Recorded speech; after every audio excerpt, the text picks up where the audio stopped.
وہی بزم ہے، وہی دھوم ہے، وہی عاشقوں کا ہجوم ہے کمی تو بس میرے یار کی جو تہے مزار چلا گیا۔ اہلیان منگ، جس دکھ تکلیف اور کرب سے آپ گزر رہے ہیں، میں آپ کو یہ بتانا چاہتا ہوں کہ یہ محض اہلیان منگ اس دکھ تکلیف اور کرب سے نہیں گزر رہا، بلکہ پورا کشمیر اور اسی طرح ہمارے عرب سے لے کر یورپ کی سرد راتوں میں گزارنے والے لوگ سب اس دکھ درد اور تکلیف سے گزر رہے ہیں کہ ہمارا ایک خوبصورت، خوبرو، خوش گفتار اور انتہائی جرری اور دلیر نوجوان ایک انقلاب کے نعرے لگاتے ہوئے اس راستے پر، جس راستے پر اس سے پہلے سینکڑوں لوگ شہید ہو گئے، اسی راستے پر چلتے ہوئے آج وہ بھی شہید ہو چکا ہے۔ ہمارا چونکہ اس کے ساتھ دوہرا رشتہ تھا، ایک رشتہ تو یہ تھا کہ وہ ہمارا دوست تھا، اس سے بڑھ کر جو ہمارا رشتہ تھا وہ ہمارا اس سے نظریاتی ساتھی تھا، وہ ہمارا اس کے ساتھ ہمارا ایک نظریاتی رشتہ تھا، جس رشتے کے اندر ہم اٹکیلیاں بھی کرتے تھے، ایک دوسرے سے اختلاف بھی کرتے تھے، ایک دوسرے کو تنگ بھی کرتے تھے، لیکن یہ بھی طے تھا کہ ہم ایک دوسرے پہ جان نچھاور بھی کرتے تھے، اور وہ ہمارا جان نچھاور کرنے والا دوست تھا جس نے ہمیشہ سے ایک جذباتیت انداز میں اپنے وطن کے لیے قربانی دینے کی کوشش کی۔ لیکن لوگوں، اہلیان کشمیر، ہم آپ کو یہ بتانا چاہتے ہیں کہ اس کا قاتل، اس کا جو ہے وہ سیدھا سیدھا آج ہم یہ کہہ رہے ہیں، اس کے مجمع میں ٹھہر کے کہہ رہے ہیں، ایک تو جنرل عاصم منیر ہے جو پاکستان کا فیلڈ مارشل ہے، اور اس کے ساتھ ساتھ یہ جو مظفر آباد میں بیٹھے ہوئے حکمران ہیں، یہ 53 کے 53 اسمبلی ممبران جنہوں نے دستک کر کر ہمارے اوپر FCPC منگوائی، جنہوں نے دستک کر کر ہمارے بچوں کا قتل عام کرنے کے لیے رینجرز منگوائی، یہ اس سے بڑے قاتل ہیں۔ اب یہ نہیں ہوگا کہ ہمارے گھروں میں اگر ماتم ہوگا تو آپ کے گھروں میں شادیاں نہیں بجیں گے، کسی حکمران کے گھر میں شادیاں نہیں بجیں گے، اب ان کا گھر بھی محفوظ نہیں رہے گا۔ اس لیے ہم آپ سے یہ کہتے ہیں،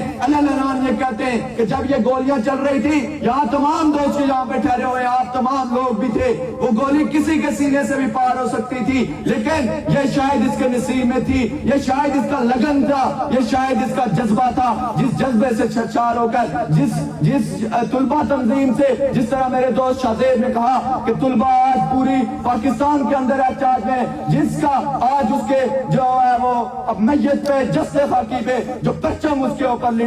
رکھا گیا ہے، اس پرچم نے یہاں پہ مزاحمت کی بنیادیں رکھی، اسی پرچم نے اس کو شعور دیا، اور یہ سب سے بڑی اس کی ضد تھی۔ ہم ایک ہی سینٹرل کمیٹی میں بیٹھتے تھے، یہ سب سے بڑی اس کی ضد تھی کہ ہمیں محض غیر جو ہے حمایت نہیں کرنی چاہیے جوائنٹ عوامی ایکشن کمیٹی کی، بلکہ ہمیں پوری قوت اور جرأت کے ساتھ فرنٹ پہ ٹھہر کر جو ہے اپنے لوگوں کو پیچھے کر کر جو ہے اپنے سینوں پہ گولیاں کھانی چاہیے، تاکہ لوگوں کو یہ علم ہو سکے کہ ہم جو راستہ لے کے چل رہے تھے، جو آوازیں لے کے چل رہے تھے، وہ درست تھی۔ تو میں بغیر وقت ضائع کیے آج ان کے بھائیوں سے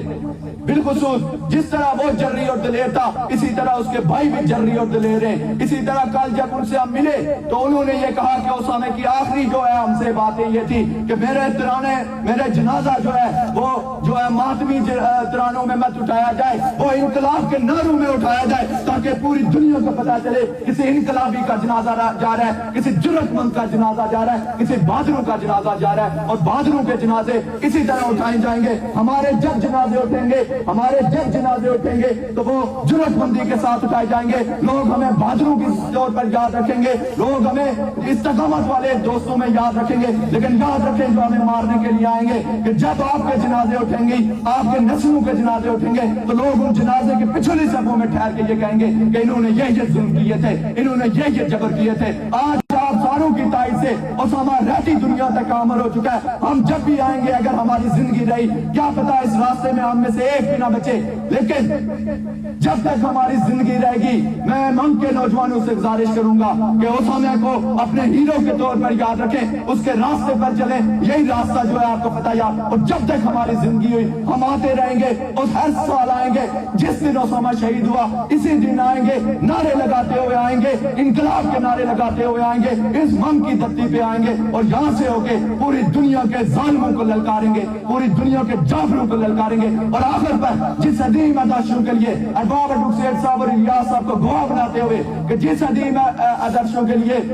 اسامہ جمیل کی جدوجہد سے جاوید اقبال صاحب کو گواہ بناتے ہوئے کہ وہ ریاست جموں کشمیر کی مکمل آزادی پہ یقین رکھنے والا نوجوان تھا، وہ اس کی خود مختاری پہ یقین رکھنے والا نوجوان تھا، اسی لیے تھا کہ وہ یہ سمجھ رہا تھا کہ ہمارے ساتھ یہ کچھ ہوگا، ہم اس کو جاری و ساری رکھیں گے، رہتے دنیا تک جاری و ساری رکھیں گے، جب تک ہماری آخری سانس ہے جاری و ساری رکھیں گے۔ آخر پر وہ جو نعرے اپنے اشعار اپنے شعر میں لگاتا تھا، وہ کہتے ہوئے اجازت چاہوں گا معذرت کے ساتھ اگر 1 منٹ زیادہ لے لیا ہو تو، کہ سرفروشی کی تمنا اب ہمارے دل میں ہے، دیکھنا ہے زور کتنا بازوئے قاتل میں ہے، وقت آنے پر بتا دیں گے تجھے آسماں۔ اسامہ نے بتا دیا ہے، اس نے وقت طے کر کے بتا دیا ہے کہ وقت آنے پر بتا دیں گے تجھے آسماں، ہم بھی سے کیا بتائیں کیا ہمارے دل میں ہے، سرفروشی کی تمنا اب ہمارے دل میں ہے، دیکھنا ہے زور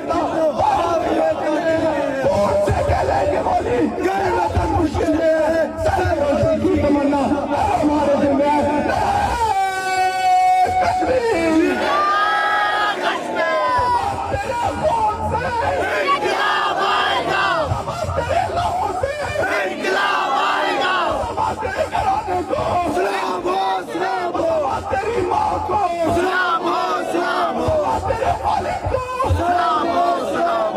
تیری بہنوں